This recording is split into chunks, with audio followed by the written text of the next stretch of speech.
Hi అండి, అందరికీ నమస్కారం. ఈరోజు వీడియోలో చాలా ఈజీగా అప్పటికప్పుడు పిల్లలు ఏమన్నా అడిగినప్పుడు ఇలా ట్రై చేయండి. Chocolate cake, no oil, butter, eggs ఇవేమీ లేకుండా కేక్ చేయొచ్చండి. అది కూడా హెల్తీగా అప్పటికప్పుడు ఈజీగా అయిపోతుందండి. ఓవెన్లో కూడా పెట్టాల్సిన అవసరం లేదు. ఇప్పుడు ఎలా చేయాలో చూద్దాం. ముందుగా ఒక 50 గ్రాముల వరకు చాక్లెట్ తీసుకోండి. అది ఒక గాజు బౌల్లో వేసి స్టవ్ మీద ప్యాన్ పెట్టుకుని అందులో వాటర్ వేసుకుని ఈ విధంగా స్టాండ్ పెట్టి దీన్ని బాయిల్ చేసుకోవాలండి. చాక్లెట్ కరిగించడం కోసం టైం ఎక్కువ పడదండి. ఇలా ఒక 2 నిమిషాలకే చాక్లెట్ కరిగిపోతుంది. ఇలా ఈ విధంగా కరిగిన తర్వాత తీసి పక్కన పెట్టుకోవాలి. ఇలా చాక్లెట్ మెల్ట్ అయిపోయిన తర్వాత తీసి పక్కన పెట్టుకోవాలి. ఇందులో కాచిన పాలే 1 కప్పు వరకు పోసుకోవాలండి. ఇందులో ఇలా పోసుకుని చాక్లెట్ మొత్తం కరిగేంత వరకు కలుపుకోవాలి.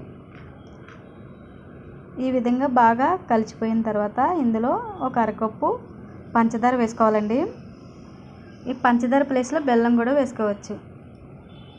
ఈ పంచదార పూర్తిగా కరిగిపోయేంత వరకు తిప్పుతూ ఉండాలి.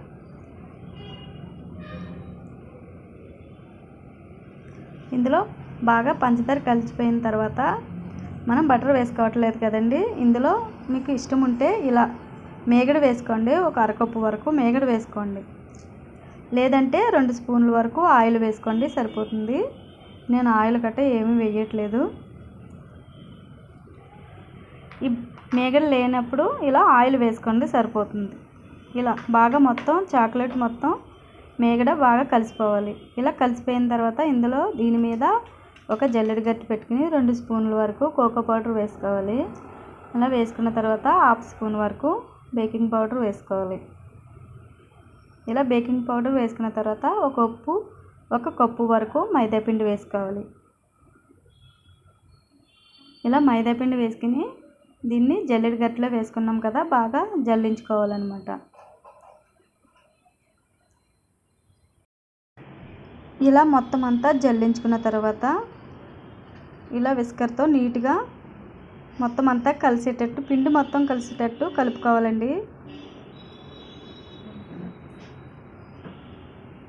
ఇలా నీట్గా మొత్తం అంతా కలిపేసుకోవాలి. అప్పటికప్పుడు పిల్లలు అడిగితే ఈ విధంగా ట్రై చేశారనుకోండి, చాలా బాగుంటుంది. అది ఇలా చాక్లెట్ పెద్ద చాక్లెట్ అవసరం లేదండి. చిన్న చాక్లెట్ ఏదన్నా కూడా బాగా యూజ్ అవుతుంది చాక్లెట్ కేక్కి. చాక్లెట్ లేకపోయినా కోకో పౌడర్ ఉంటే సరిపోతుందండి. ఈజీగా చాక్లెట్ ఫ్లేవర్తో కేక్ వస్తుంది. ఇలా ఈ కన్సిస్టెన్సీ లాగా వస్తే సరిపోతుందండి.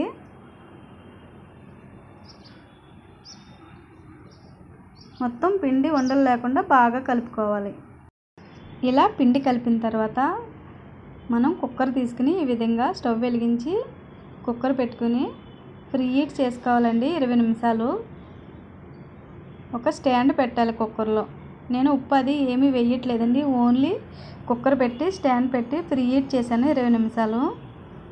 ఇలా ప్రీ హీట్ అయిన తర్వాత మీ దగ్గర కూరగిన్నెలు ఉంటాయి కదండి, ఇలా చిన్న చిన్న కూరగిన్నెలు ఏవైనా చిన్నవి అయినా పెద్దవి అయినా తీసుకుని ఈ విధంగా కూరగిన్నెకి నూనె అప్లై చేసుకున్న తర్వాత ఈ చాక్లెట్ క్రీమ్ వేసేసుకోవాలి.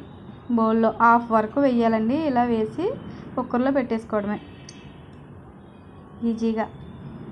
ఇలా కుక్కర్లో పెట్టుకున్న తర్వాత ఒక 20 నిమిషాల పాటు కుక్ చేసుకోవాలి.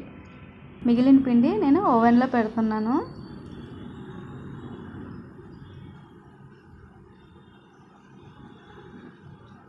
ఒక 20 నిమిషాలు పెడితే సరిపోతుందండి. చాలా ఈజీగా వస్తాయి. ఇలా పేపర్ కప్స్ ఉంటాయండి, అందులో కూడా వేసుకోవచ్చు, ఈజీగా ఉంటాయి. లేదంటే మన దగ్గర ఉన్న ఏ బౌల్లో అన్నా యూస్ చేయొచ్చు. ఇప్పుడు 20 నిమిషాలు అయిపోయిన తర్వాత మూత తీసి చూస్తున్నానండి. చాలా బాగా వచ్చాయి పొంగుతూ, చూసారా? ఇలాంటి టూత్ పిక్తో ఈజీగా చెక్ చేసుకోవచ్చు కుక్ అయ్యిందో లేదో. ఈ విధంగా చెక్ చేసుకుంటే సరిపోతుందండి. చాలా బాగా కుక్ అయింది, చూసారా? ఈ విధంగా స్టవ్ ఆపేసుకోవడమే. ఇలా చెక్ చేసుకున్న తర్వాత అంతేనండి, చాలా ఈజీగా అప్పటికప్పుడు చేసుకోవచ్చు. ఈ వీడియో కనుక మీకు నచ్చినట్టయితే తప్పకుండా ట్రై చేయండి. చూసారా ఓవెన్లో కూడా బాగా కుక్ అయ్యిందండి. ఇలా మిగిలిన పిండి ఈ విధంగా వేసుకున్నాను. చూసారా ఎంత బాగా వచ్చాయో. పిల్లలు ఇష్టంగా తింటారండి ఇలా చిన్న చిన్నగా వేయడం వల్ల. తప్పకుండా ట్రై చేయండి. Thanks for watching.